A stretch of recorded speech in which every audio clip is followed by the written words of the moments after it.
As we move into Hebrews chapter 8 today, you're going to see the author sum up a lot in a couple of sentences. He's going to try to bring you really to the pinnacle of what he's been trying to say. You know, early on at the very beginning of the book, he kind of said what he's about to say when he said that Christ is the radiance of His glory. He is the exact representation of His nature. He upholds the universe by the word of His power.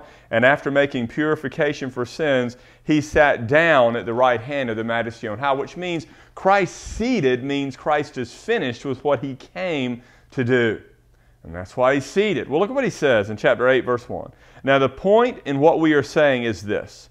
We have such a high priest, one who is seated at the right hand of the throne of the Majesty in heaven, a minister in the holy places in the true tent that the Lord set up, not man. In other words, Christ is exactly where He said He was going to be. Christ spoke of, in the Gospels, His glorification. He spoke of His exaltation. And then in Acts chapter 1, you see Christ ascending out of the sight of the apostles, and He was going to this place. And we know that because in Acts chapter 8, when Stephen is killed, Stephen, right before his death, says, I see Christ standing at the right hand of God. Christ had gotten out of His seat to welcome Stephen home. But what he wants you to know is this in chapter 8, that the work is finished.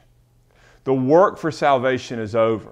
That we as ambassadors for Christ do not go out and tell other people that this is what you need to do to be saved, but instead, here's what we do. We say, here's where you need to look to be saved. You need to look to the right hand of God. That God has offered the sacrifice in His Son. That Christ has finished the work. Therefore, our work is pretty easy. We're not telling people you need to do this in order to be saved. We're telling people you need to look to Christ to be saved. I mean, that is incredible what Christ has done.